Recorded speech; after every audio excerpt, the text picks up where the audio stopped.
Bonsoir à tous, merci de suivre la revue de presse, le numéro 7 de l'année 2023. Pour vous informer, vous êtes sur JD Édition Mag TV, la chaîne qui passe en revue toute l'actualité éducative nationale et internationale à la une de l'hebdo.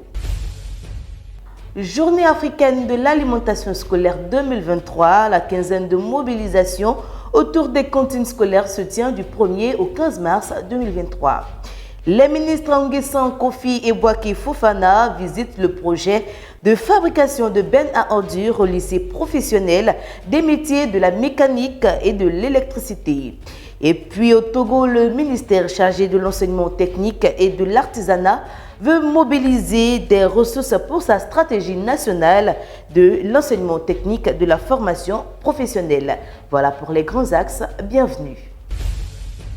Je vous le disais en titre, le ministère de l'Éducation nationale et de l'alphabétisation organise la quinzaine de la mobilisation communautaire autour des cantines scolaires qui se tient du 1er au 15 février 2023 dans toutes les directions régionales dans le cadre de la commémoration de la Journée africaine de l'alimentation scolaire. Cette journée célébrée le 1er mars vise à montrer l'importance de l'alimentation scolaire dans le maintien, l'assiduité et le rendement des élèves. Projet de fabrication de bennes à ordures, les ministres Nguessan Kofi et Boaké Fofana visitent l'unité de production au lycée professionnel des métiers de la mécanique et de l'électricité à Koumassi. Reportage Emmanuel Kwao. Lycée professionnel des métiers de la mécanique et de l'électricité. C'est le lieu qui a abrité la présentation de la benne à ordures fabriquée par les lycées professionnels du ministère de l'enseignement technique, de la formation professionnelle et de l'apprentissage. Venu visiter ce projet de fabrication, le ministre Boaké Fofana, chargé de l'hydraulique, de l'assainissement et de la salubrité, retient une chose, la renaissance de l'enseignement technique et professionnel.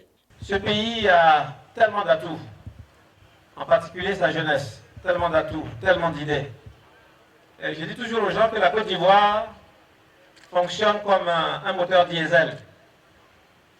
On est toujours lent au démarrage, mais une fois qu'on a démarré, on ne peut pas nous arrêter. Et c'est ce que nous sommes en train de montrer grâce au ministre Nguessan Kofi. C'est ce que nous allons montrer par la renaissance de l'enseignement technique et professionnel. L'année 2023 est l'année de la jeunesse, mais c'est surtout aussi l'année de l'enseignement technique.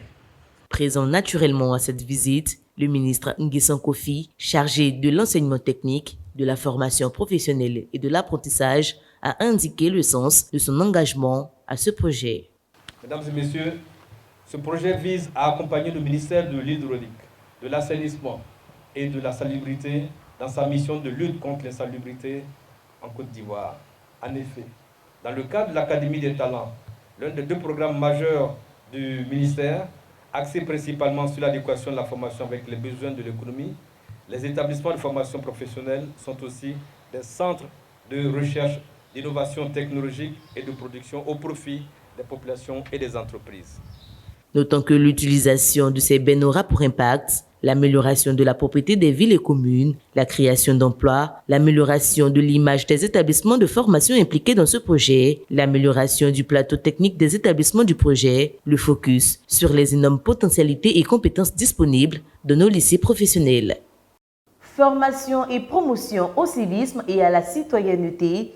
Le ministère de la Promotion de la Jeunesse renforce les capacités de 600 jeunes leaders de la FESI. À l'initiative de son secrétaire général Alain Sinclair, il s'est tenu du 25 au 26 février 2023 à la Fondation Félix Houphouët-Boigny de Yamoussoukro, un séminaire autour du thème « Année de la jeunesse, responsabilité et participation de la communauté estudiantine et scolaire ». Des élèves du lycée moderne de Tingrila ont lancé un appel pour la construction d'une clôture autour de leur lieu d'apprentissage qui est devenu l'abri de prédilection des animaux domestiques de la ville. Une entreprise de collecte de données scolaires inaugure son siège dans la commune de Yopougon. Le directeur régional de l'éducation nationale et de l'alphabétisation d'Abidjan 3, Patrice Koulibaly, a procédé le mercredi 1er mars 2023 à l'inauguration du siège de la société chargée de la collecte de données pertinentes pour l'école CISA Yopougon au Kenya. Il a exprimé sa fierté de contribuer à l'avancée du pays et de participer à la construction d'un avenir meilleur pour les générations à venir. Drena de Korogo, le directeur régional de l'éducation nationale et de l'alphabétisation Brahima Traoré, a participé aux activités du club Les Messagers de la Paix de Nangaseregue, village situé à 5 km de Korogo, ce mercredi 1er mars 2023 au foyer du collège moderne du village. Au cours de cette activité, 2 conférences ont été animées, les violences en milieu scolaire et les grossesses précoces non désirées. La toiture du bureau de l'IEPP de Guiglo décoiffée par une tornade.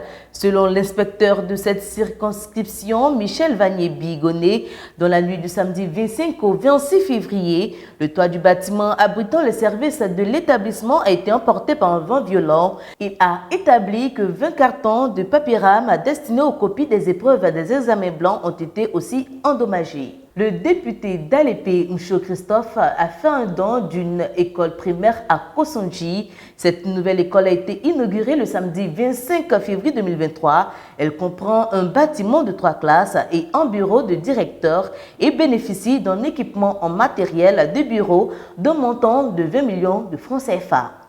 L'actualité, c'est aussi à l'international.